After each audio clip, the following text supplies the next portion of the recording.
ఈ వీడియోలో వేర్వేరు ఆకారాలను ఉపయోగించి సమాన భిన్నాలు అంటే ఏమిటో క్లుప్తంగా నేర్చుకుంటాం. దీనిని ఇంగ్లీష్లో equivalent fractions and different holes అని అంటారు. ఒక దీర్ఘచతురస్రాన్ని తీసుకున్నాను. దానిని 3 సమాన భాగాలుగా చేశాను. దానిలో ఒక భాగాన్ని ఎంచుకున్నాను. అప్పుడు దాని భిన్నం 1/3 అవుతుంది. అదే పరిమాణం కలిగిన ఇంకో దీర్ఘచతురస్రాన్ని తీసుకొని 6 సమాన భాగాలుగా చేశాను. మరియు 2 భాగాలను ఎంచుకున్నాను. అయితే దీని భిన్నం 2/6 అవుతుంది. మనం సమాన భిన్నాల అధ్యాయంలో నేర్చుకున్నాం. 1/3 2/6 అవుతుంది. 1/3లో లవం మరియు హారాన్ని 2తో గుణిస్తే 2/6 వస్తుంది. కాబట్టి 1/3 2/6 అవుతుంది. అయితే ఈ చిత్రంలో తీసుకున్న 1/3 మరియు 2/6 ఈ రెండు భాగాలు సమానమవుతాయో లేదో చూద్దాం. మనం తీసుకున్న 2 దీర్ఘచతురస్రాలు సమానం. అయితే మొదటి చిత్రంలో ఎంచుకున్న భాగం రెండో చిత్రంలో ఎంచుకున్న 2 భాగాలకు సమానం అవుతుందా? రెండింటిని పోల్చి చూడండి. మొదటి చిత్రం నుండి ఈ భాగాన్ని తీసుకున్నాను. అలాగే రెండో చిత్రం నుండి ఈ భాగాన్ని మరియు ఈ భాగాన్ని రెండింటిని తీసుకున్నాను. ఇవి రెండు పోల్చి చూడండి. ఈ రెండు సమానంగా ఉన్నాయి.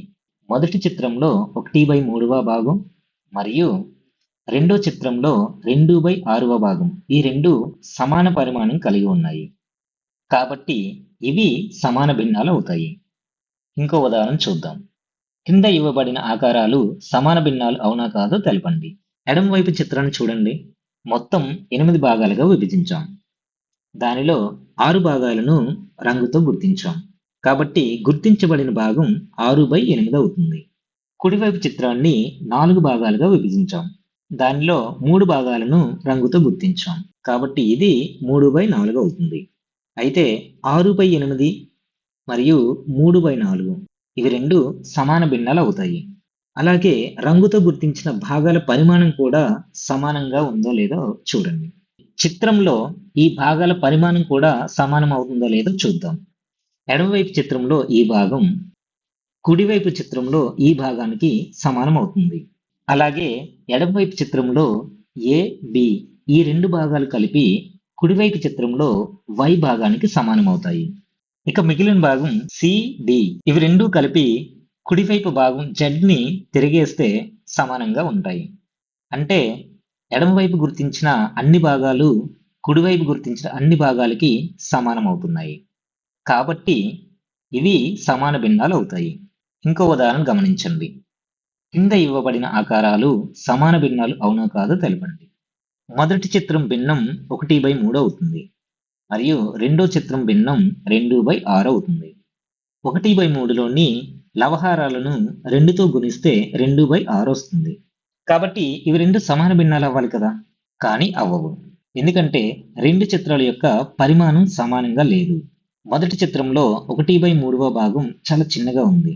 రెండో చిత్రంలో 2/6వ భాగం చాలా పెద్దగా ఉంది. కాబట్టి ఇవి రెండు సమాన భిన్నాలు కావు. మరొక ఉదాహరణ చూడండి. ఇచ్చిన ఈ రెండు ఆకారాలు సమాన భిన్నాలు అవునా కాదో తెలపండి. మొదటి చిత్రంలో 8 భాగాలలో 6 భాగాలను ఎంచుకున్నాం. కావున దాని యొక్క భిన్నం 6/8 అయ్యింది. రెండో చిత్రంలో 4 భాగాలలో 3 భాగాలను ఎంచుకున్నాం. కాబట్టి దాని యొక్క భిన్నం 3/4 అయ్యింది. ఇక్కడ 6 మరియు 8ని 2 చేత భాగిస్తే 3/4 వస్తుంది. అయితే లవహారాలను ఒకే సంఖ్యతో భాగిస్తే వచ్చే భిన్నం సమాన భిన్నాలు అవ్వాలి కదా, కానీ అవ్వవు. ఎందుకంటే మీకు చూస్తేనే అర్థమవుతుంది. 6/8వ భాగం 3/4 వంతు భాగం కన్నా చాలా చిన్నదిగా ఉంది. మరియు భిన్నాల యొక్క పరిమాణం సమానంగా ఉంటేనే సమాన భిన్నాలు అవుతాయి. ఇక్కడ గమనిస్తే మనం తీసుకున్న సందర్భంలో అది జరగలేదు. కాబట్టి ఇవి సమాన భిన్నాలు కావు. మరొక ఉదాహరణ గమనించండి.